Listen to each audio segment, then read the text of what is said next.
Celtics Reddit podcast. Back out to Smart. Fakes the pass all the time. Three. Bang! Gets Williams screen. Lobs it up for Robert Williams. Shouldn't he know? Jaylen Brown. What a thunder! Tatum. Durant, the long reach. Tatum crossover, pull-up jumper. It's good! 50 points for Jason Tatum. Hello and welcome to the Celtics Reddit podcast. Ben Vallis here. Thank you for joining us. Hope you're doing well. The Celtics, they drop Game 5, 104-94 after bookending the game with terrible first and fourth quarters and daring Andrew Wiggins to beat us and then losing on that front. Joining us to talk all about it, Wayne Spooney. Spoons, how you doing, sir? Doing my best to not turn this podcast into a moratorium on the season. Trying to keep the hope, right? Let it flow, man. I know. I'm the guy in the Milwaukee series who said, if there's one Celtics team you should always have faith in and always believe in, because they've shown us time and time again, you got to trust in them. It's this one. So I'm trying to keep the spirits up. Look, going home, Game 6, you win that, and you got to think they have a pretty good chance of winning it. They'll probably be favored. And then it's Game 7, and who the hell knows, right? We've already beat them in San Francisco, so it's not out of the realm of possibility, but man, it feels like an uphill climb right now, You just flipped Ben. your mindset around. Yeah, we're good. You just we're flipped winning. it around on the Season spot there. 7. Yeah. I have been having that mental tug of war for the past 24 hours or so I get it. I think most people listening are probably in the same boat. Yeah. Let's breeze through this one, because I think most people, first of all, if you're tuning in and you're the type that likes to torture yourself with Celtics content after a loss, good on you. Thank you for joining us. We are going to breeze through this and make it as easy as possible. Let's start with this, Spoonie. There's a long list of things to get to here. What went wrong in this one for the Celtics? So I have 3 numbers for you, Ben. 10, Great. the number of missed free throws. 22 to 9. Yeah, the points scored off turnovers between Golden State and the Celtics. And, if I may, minus 24.1. That is Al Horford's net rating in this series when he is not on the court with Robert Williams. So we are getting murdered in Al Horford's minutes. And when Rob's on the court with him, they're plus 0.5, so we basically are neutral. And when just Rob is out there without Horford, plus 15.4 net rating. So, unfortunately, it feels like in some ways, Al's old legs are finally at the worst time catching up to us, man, because he just looks like the Warriors are spacing us out. OPJ is starting now, and Al just cannot hang as the nominal 4 right now. And I wonder if Udoka sticks with him in heavy minutes, but it's do or die time. It's the NBA Finals. Like, I love you, Al, but if it's not working, it's not working. So those are the big things for me is the missed free throws are just would we lose this game by 10 and we miss 10 free throws and we get crushed in points off turnovers again, and it just feels like so fixable, and yet they just can't fix it. Yeah, it's been a tale as old as time, at least as far as this postseason goes. And I'll first of all cross all of those things off my list because I had all of those as well. The first and the fourth quarter. So sticking with the first quarter and sort of sticking with what you just said with regards to Al and Rob, do you anticipate a starting lineup change? Because you were saying this in our playback stream yesterday, Spoons, that we're digging ourselves these holes with these double big lineups out of the gate. It seems like from the third party standpoint outside of the team, the obvious thing to do would be to change that starting lineup and then not dig yourself that hole. Do you anticipate some movements on that front in Game 6? So I thought it was strange in the game you and I were in the building for, Ben, Game 3. He took out Rob with after 2.5 minutes and put in Derek White. And I don't think he's been doing that since. And we've lost 2 straight. So that is bizarre to me. I think the big problem right now is that I get why Udoka's sticking with it, because those are our 5 best players, if that makes sense. Grant just cannot get his head out of his ass. Like, he is doing some of the dumbest shit that in Game 3, he was locked in, great on defense, 10 points, was getting to the rim, was making plays. And we're just a different team when that type of Grant Williams shows up, because we need him for this series. Like, he is the exact type of big-bodied, switchable three-point shooter that, like, fits against the Warriors perfectly. So, but he's just been, like, borderline unplayable at times with some of these dumb mistakes he's making, especially committing, like, terrible fouls. And then Derek White, I mean, we're pretty small if we go Smart, White at Jays, and you give up part of why our defense was so great is that we just overwhelm you with like size and athleticism. And White's a great defender, but when we're locked in with the double bigs, like that was the best defensive lineup in the league for a reason. So I don't know what to expect from Udoka, man. He has been so resistant to that change. And again, though, it's like it's put up or shut up time, man. Like, we know it's not really working, so just maybe we try something else, or like this is what got us here. We didn't play. This was ultimately could have been a very close game or a win if we just didn't make some very fixable mistakes. So maybe he looks at it that way and is like, gentlemen, stop turning the ball over and we'll win. I don't know, Ben. Do you think he's going to go away from it? Well, it's important to remember that he is a rookie head coach who has coached his team, into the later stages of the finals in his first year as a coach. So I guess with that, we do need to temper our expectations.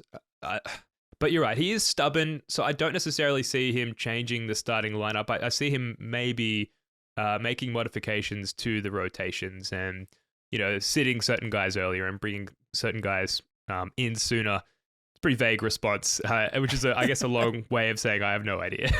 Yeah, but we're in agreement. Grant Williams was terrible. Yeah. Grant Williams was terrible and has been terrible. He hasn't had a good game, I think, since like Game 7 of the Bucks series.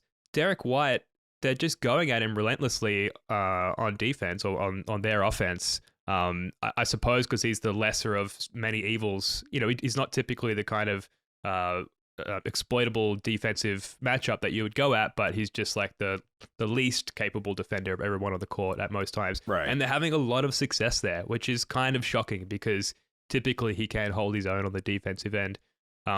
You right those spoons. This could have been a very winnable game. It seemed like in that third quarter it was going to be a winnable game until that fourth quarter bed shitting. Reddit user Han Roro said, we really needed to win game 4 at home. It's not over, but if we're not hitting simple free throws, we don't deserve a ring. I mean, game 4, we were up, I think, heading into the fourth quarter or halfway through the fourth quarter.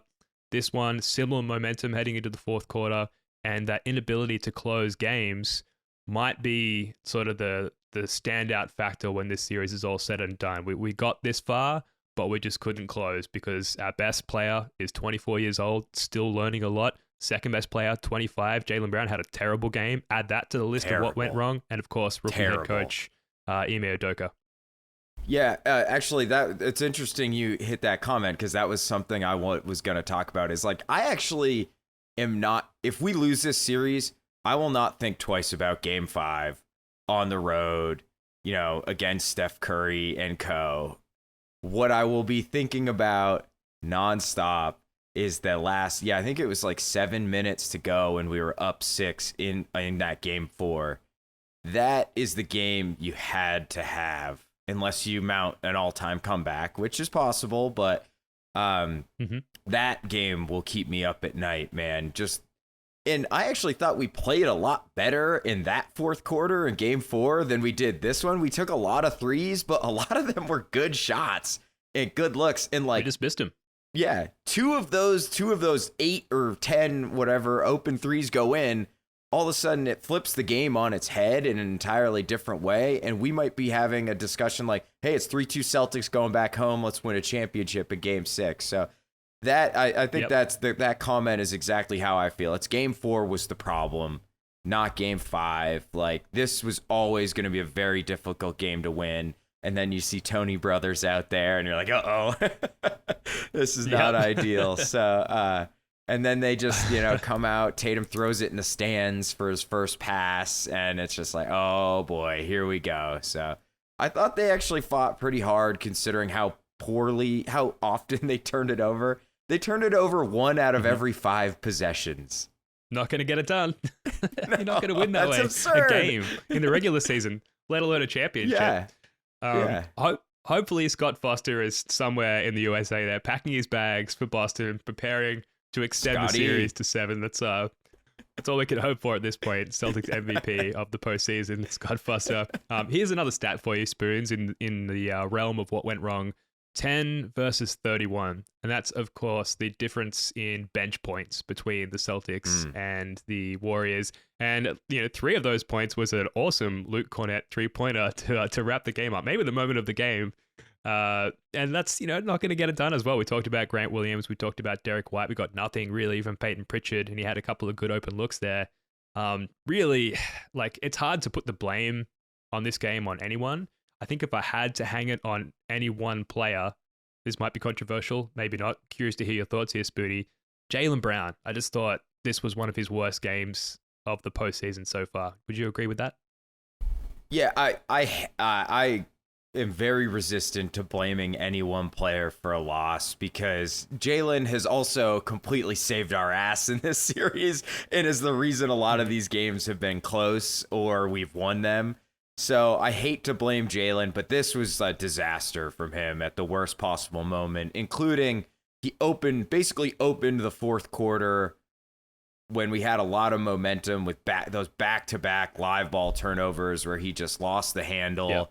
And man, after the Jordan Poole banked in 3 and then basically back-to-back turnovers, I was like, oh shit, I do not like where this is headed one bit. Nope. So yeah, if you look at, we actually had more assists than the Warriors by a couple. So when we didn't pass it to them or dribble it off our toes or Pritchard stepped out of bounds again, Pritchard does that once a game where he just walks out of bounds. But the assist to turnover ratio was 1-to-1 for us and 3.3-to-1 for them, despite us having more assists, insane. which is which is ridiculous.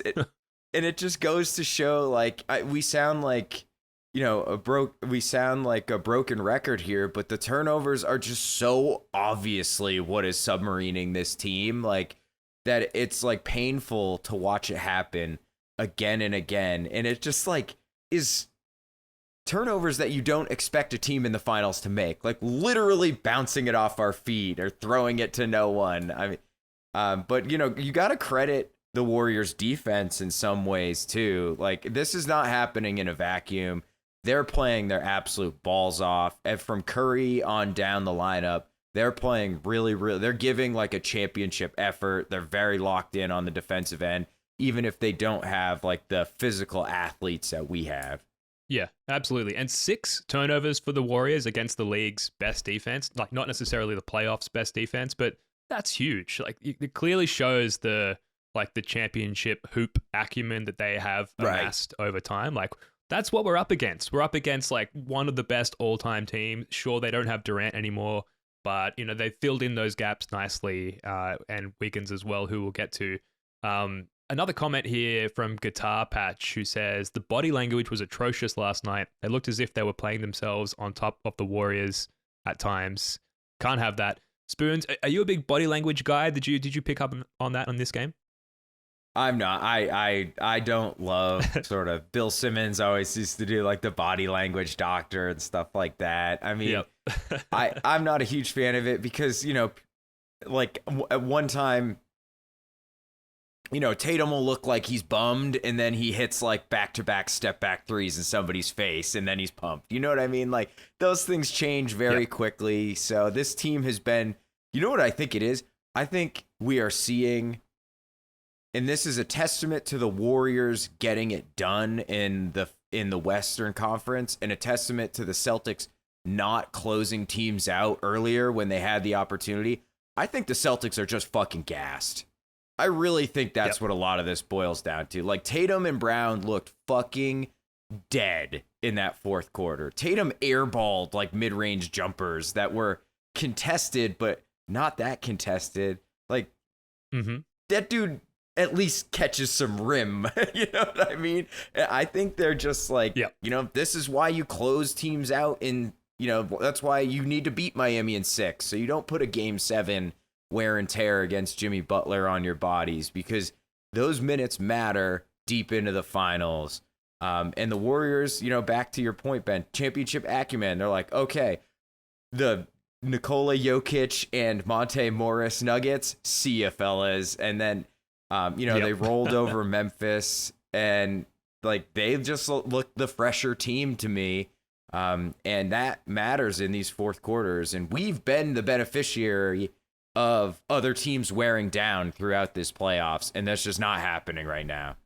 Yeah, I mean, hopefully that becomes a factor that as long as the series goes, and particularly if we can extend it to 7, that maybe the Warriors do begin to tire. But I'm clutching at straws here. And Spoons, as a means of sort of pushing this thing along and getting this podcast over and done with to some extent, I'm going to rattle off the remaining things on my what went wrong list and choose one of them. So Klay's 2 threes in the third quarter that sort of, stopped our run and pulled them back. The officiating, Marcus Smart's tech, which you could roll into officiating, and the Warriors role players, Wiggins and Klay. We forced them to win through anyone other than Steph Curry. And we actually did a good job of that. But unfortunately, they were up to the task on that occasion. So do any of those stand out to you as what went particularly wrong? Not just those 2 Klay threes that he hit in the third quarter, but I think Klay Thompson hit 5 threes total. And every single one of them felt like a backbreaker for various reasons. Like you said, those 2 in the third quarter, those were run stoppers. And we've shown that we can go on monster runs against this Golden State team. And Klay was just like, nope, here's 6 points, keeping us in it. And then Jordan Poole hits that crazy ass 3. And then Smart with the mega flop in the fourth quarter. And Klay hits that in his eye while Tony Brothers just like is shaking his head at Marcus Smart. Yeah. And that one felt like, oh shit, we were close and now we're not really close anymore.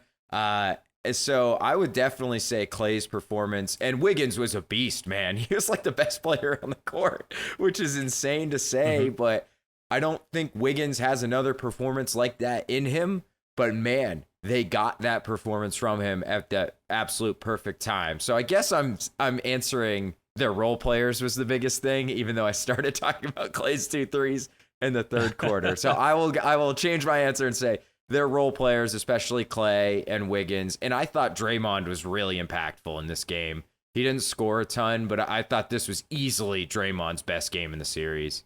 Yeah, he had one of his like classic triple single games. It was like 8, 7, and 8 or something, and a really solid like on-off numbers as well. But yeah, that answer just reeks of a little bit of everything. Like the Warriors did all the little things well to pull this one out, and we had a lot of mental mistakes, and yet we were 10 made free throws or 10 missed free throws away from going into overtime. So. Right. It just maybe the optimistic takeaway is we can still afford to do a lot wrong, and if we just take care of the basics like free throws and turnovers, then we can put ourselves in a position to win the game, maybe the series. Who knows? It's not over yet. This is a much shorter list, Spoonie. What we did well in this game, I saved Jason Tatum for this list because he obviously had a lot of poor moments in this game, but particularly coming out in that third quarter, like he had 1 assist only in the first half. He had 3 assists. To make it 4 total, maths for you right there in the second half. And I thought this was one of his better games of the finals for sure. What do you think about Tatum and just generally what the Celtics did well in this game? Yeah, I thought Tatum, he was not perfect. I'm not even sure he was great, but I think he was good enough for us to win the game, if that makes sense. And also he had 4 turnovers. I don't think you can blame him for like 2 of those. At least twice he got doubled and just nobody came to help him and no one moved. Like what is he supposed to do? Like shoot it? I don't know. He's got 2 guys on him. And so I thought he was accepting the double teams, moving the ball, and they didn't double him until he went off in that third quarter, and they were just trying to single cover him. And once he kind of realized that, I thought he really took it to him, and he was getting into his step back over shorter defenders. And it was kind of that third quarter was everything you hoped to see from Jason Tatum. And then in the fourth quarter, the Warriors were like, we're just taking the ball out of his hands. He's not beating us, and dared other people to beat him. And, we've already talked about what went wrong, so I will not discuss that. But another big thing, like, again, Tatum was good enough. The defense was actually really good. This was our second best defensive rating for a game in the series, which you gotta hope is good enough to win the game.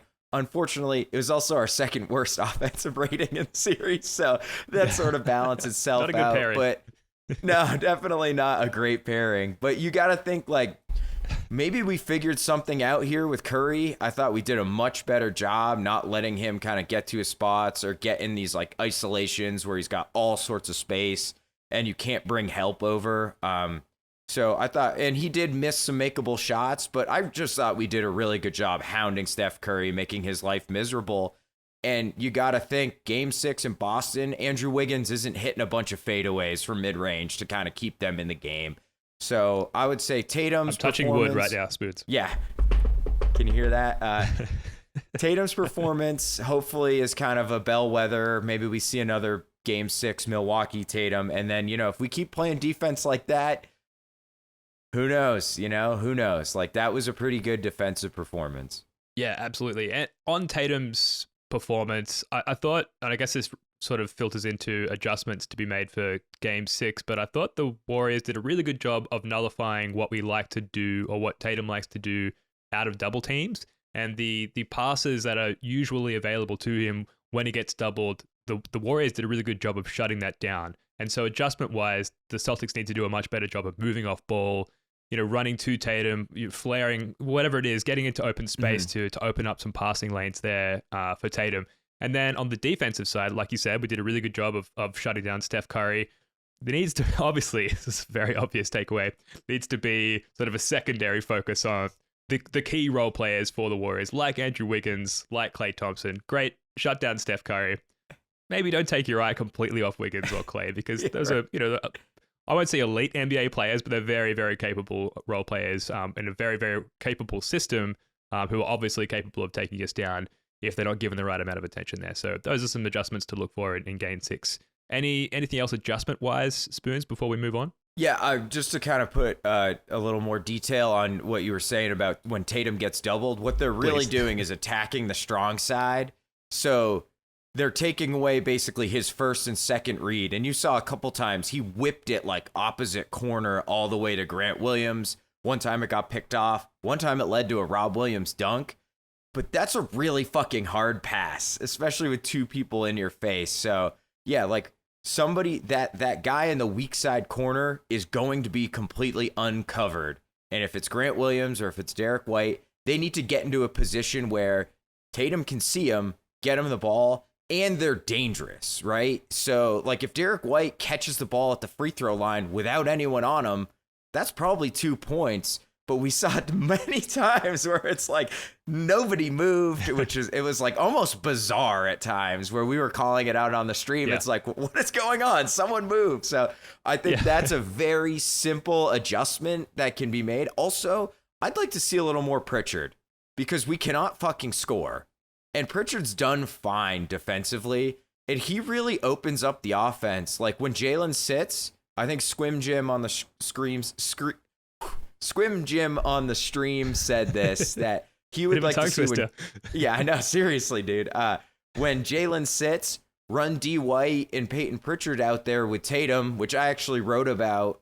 Those three have really great chemistry, and that really opens things up for Tatum. So I'd like to see a little more Pritchard. I'm surprised he didn't get any run when we were didn't get more run in that fourth quarter when we could not hit the backboard seemingly at times. So, and then I just think the biggest adjustment is like pull your head out of your ass, Grant Williams, because Al is 36 years old and we need you, dude. We just need you if we're going to win this series. All right. Well, look, as a means of moving on to Game 6, there's a Reddit comment here from Boston Bias. They say, weird mix of emotions right now. Heartbroken and disappointed at how close we are to a championship that feels like it's slipping away. Still a little shell-shocked by the in-season turnaround. Optimistic that this series isn't over yet. Pessimistic that this just doesn't look like the team that has what it takes to get over this hump. Optimistic that this team went from a middling team with no identity, contemplating a dissolution of its stars, to feeling like they should be winning a title, and that has its entire core returning for next year, and the ability to add 1 to 2 more pieces. Anxiety-ridden that the, quote, they'll be back here again, end quote, team doesn't always make it back.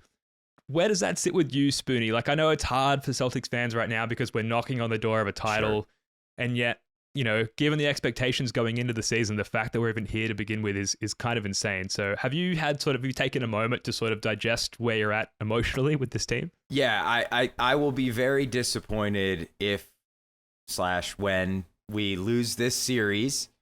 But Shit. I think that you'd have to be an incredible pessimist not to be excited about this team's future. And I hear the counter argument of like, they may never get back here. Durant, Harden, and Westbrook never got back there. Yeah, well, they traded James Harden like the next season. All right, don't trade Jaylen Brown. And also a lot of young stars who make the finals early also do make it back there very often even and win multiple titles often sometimes. So like this is a big time bellwether that the team as constructed around the Jays works at the highest level, is giving Golden State everything they can handle. I mean, I know it looks ugly in these past two fourth quarters, but like we're up 2-1 and we're a couple boneheaded turnovers or a couple missed open threes away from being up 3-2 right now. And so we're giving the Golden State, they are not rolling over this team in any way, shape, or form. Yeah, like Boston Bias said, this team is completely locked up. The only guy who isn't going to be here long term is Al Horford. And we got a $17 million TPE with all of our future picks untouched to go get another piece to add to this core. And we're young. Like, Pritchard's young. Mm-hmm. Grant Williams can definitely get better. Definitely. Rob Williams can definitely get better. And by far, most importantly, the Jays will 100% get better.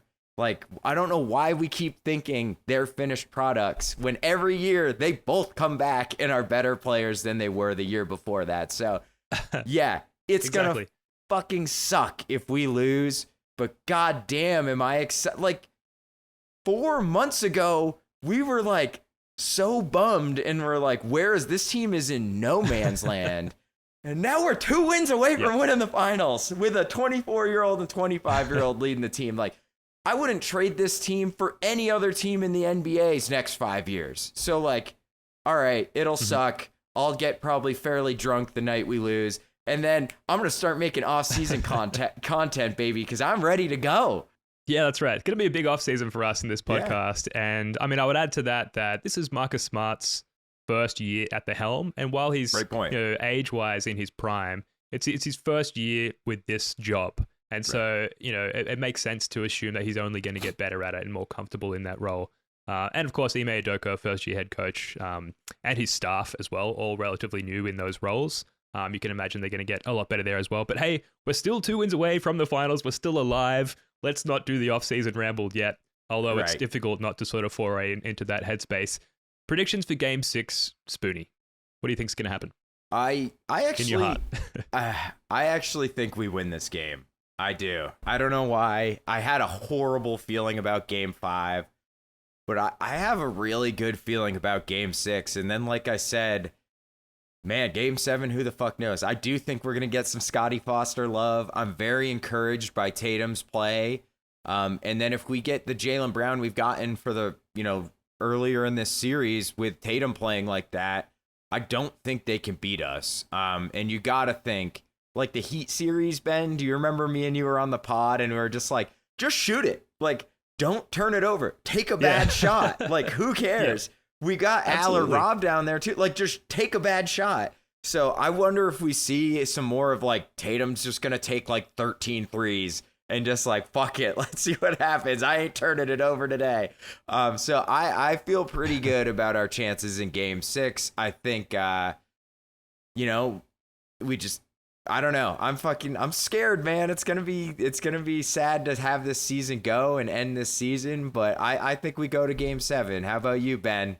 Yeah, I mean, I got to go with C's in Game 6. Just the response factor coming back after they probably do have a sense that they gave this one away with those silly mistakes that we covered, and we've seen them respond by having way fewer turnovers and a higher free throw rate, going into the following game. I'll add to that the previous logic of they would lose a game and always respond with a win. So therefore, if they lose 2 games, right, they've got to respond with 2 wins. Yeah, that's perfect. what I'm going to sleep at night picking. So, but I do think that they have a lot that they can tidy up. That's not particularly difficult to wrap your head around. So I do think, and that the home court factor as well, and maybe the fact that most of the Warriors post game were like, we guarantee we're going to win in Boston. Like that's bulletin board material for the locker room in Boston for the Celtics. Also, underrated factor, there's probably nothing to this. Tatum shot a lot better in this game, and I did not see him rub his shoulder once in this game. So I wonder if that shoulder's feeling better at all, and if that feeds into what you were saying, Spoonie, where he can just start to jack up more shots. A Tatum miss is better than a live ball turnover 10 times out of 10. So let's send it back to Golden State, to San Francisco for a 7th game. Anything could happen. The Warriors could have an off night. You know, we could have Scott Foster there willing us to a championship. There's so much that could happen. So I'm really looking forward to it. Yeah, absolutely. I'm very excited as always. So before we go, Ben, if you listen to our podcast or joining us on the playbacks or subscribe to the YouTube channel, and if you're not, you should do all 3 of those things. So you may know Absolutely. Ben flew in from Sydney, Australia for games 3 and 4. I joined him in what was also a grueling trip from Pittsburgh, Pennsylvania. So very, very similarly far away. But one of the things we were joking about is Ben having noticed some subtle differences between Australia and the United States. And we're not talking about stuff like they talk different. I mean, like the real small shit that only like a guy like Ben would notice, like the goofy faux pas that you would not commit otherwise. So Ben, I believe you have constructed a top 5 subtle differences between the United States and Australia. And so please take it away. The floor is yours. Yeah, thanks, Spoonie. That's right. There are some subtle differences between the US and Australia. Never mind the tipping or the driving, the taxes not factored into the price tags on shelves. Oh, yeah. There are all things that you can sort of mentally prepare for on arrival, those things. So I present to you the top 5 subtle differences between the USA and Australia. Number 5, shower taps and or faucets. I'm talking about you check into your hotel room, your Airbnb, you're weary, maybe a little sweaty from your travels, better have a shower, right? Cue 5-10 minutes spent trying to make the water come out of the shower faucet, not the bath tap. All these kinds of bits and bobs and levers and little mechanical devices on the wall of the shower, none of which seem to have sort of the desired effect. Took me a long time to pull all of the correct levers just to get the frickin' water to come out of the shower, which seems crazy to me. Like, you're in a hotel, shower is probably the primary use of the bathroom other than the toilet. Just make it easy. Make it easy on your foreign guests. Subtle difference between the two great nations. Number 4, thank you. Yeah. Thank you. Yeah. I'm talking about you say thank you to any American and their default response seems to be, yeah. And then they walk away. I'm used to a thank you, you're welcome. That seems to be the sort of the common exchange verbally between 2 people, one thanking the other. The yeah and the head nod and the walking away is something I'm not. It always sort of left me. I've never thought about that. Shocked, and I'm like, okay, where do we go from here? Like, do I walk away now? Like, have you had that experience? Has that ever stood out as weird to you, Spoons? No, I think first of all, that's definitely a New England, like Massachusetts thing. Because down, like I moved from Massachusetts to West Virginia, and people are much more sort of, there's more manners down here. Whereas Mass, it's just like, why is this motherfucker thanking me? Like, get away from me, dude. Like, yep. Yeah. It's something I never noticed, but I just think I've grown up with it. I grew up with it my whole life. So now that you point that out, that is true. Like, yep. All right. Number 3, point of sale. I'm talking about you go to a bar, you order a beer, and the expectation for, I think, most foreigners is I'll take that beer, I'll exchange some sort of repayment, some cash, a card, and then that's the end of the transaction. But every time, no matter whether you're sitting at the bar, you're sitting at a table, you're standing around somewhere in the bar, like I was many times catching COVID, they just give you the beer and you got to come back and close it out. There's a trust system there, and just the term close it out it's not common elsewhere in the world. You just say, yeah, mate, I want to fix you up for this one. I'd like to pay for my goods and services, please. Yeah. But instead, it's like, oh, you want to close it out. You want to close it out. And unless you use those terms, that phrase, then, you never end up paying for your beer or whatever it is that you've ordered. It's very strange, and it takes some getting used to. Yeah, so real quick, I think that serves a twofold purpose. One, it saves the bartender time having to like run your card if you drink 7 beers 7 different times. And two, it is absolutely a way for you to just like forget money exists as you drink and drink more. There's no doubt in my mind. That happened. That's an oddity of the United States I personally love. It almost feels like you're home, man. I could just go up there and get a beer and there's 0 consequences. It's at home, at least here in Australia, they've got the like tappable FPOS things on the bar. They give you your beer, you tap your card, you leave some money on the bar, you walk away. Want another beer? You come back and pay for it. It's a simple system, but each nation probably feels like theirs is more logical and makes more sense. So that's just all part of the fun of traveling. Number 2, U.S. Customs, aka one of the most terrifying experiences of my life. Why are you here? Why are you here? What is your purpose coming into the nation of America? I'm just here to see some basketball games, man. Is it business or pleasure? It's pleasure. I guess I take pleasure in seeing basketball games. What's your address? I don't know the address of my hotel. I'm sorry. It's in my bag here somewhere. And they're staring like into your soul this whole time. And you're off a 14-hour flight. You're clammy, you're shaking. And then you get interrogated by one person, representing this entire country. It's kind of terrifying. Yeah, I got no defense for that. Our customs is ridiculous. It's so dumb. It's crazy. And number 1, and this was the one I struggled with the most, walking on the right. I can attest. Booty saw firsthand me get into some trouble. Walking on, I understand, in the US, they drive on the right. That's fine. You just get in your car, you follow the car in front of you, righty-tighty, lefty-loosey as you turn corners. It's an easy sort of process to follow. Walking on the right, very difficult. And not only that, they're really, really committed to it. If I tried to go left on anyone, they seemed willing to step out onto the road to make sure that I went to the right of them every time. And a few collisions, particularly with people pushing prams or strollers or whatever they're called over there, got myself into some trouble not obeying that rule there in the States. So that was the biggest struggle. And then getting off the plane here in Australia, one of the first signs that I saw was, please ensure you walk to the left. And I almost wept a little bit, like coming back here and seeing the instruction to stick to the left, because I just felt like I was home again. So those are the top 5 subtle differences. I do have some honorable mentions, actually.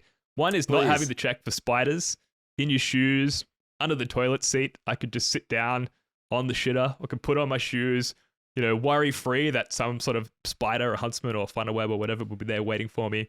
And the other honorable mention is that in the US, it smells like weed everywhere. Yes, at least in Boston. Everywhere I went, a lot of weed being smoked. That's fine. Each to their own. Obviously, it's illegal here in Australia. So outside of where I live in Newtown, Sydney, where it does smell like weed everywhere, it's not something that you'll encounter very often. So that's it. Any of those stand out to you in particular, Spoons, before we wrap this one up? I will say Ben and I strolled from the Beantown pub, I believe, across from the Boston Common to meet my buddy at James Hook's for lunch. I believe there are bumped into 2 people on that walk alone. So that is definitely the one that sticks in my head, because you were just like truly discombobulated by it. Like I can say you truly were just like, God, this is so difficult for me to get used to.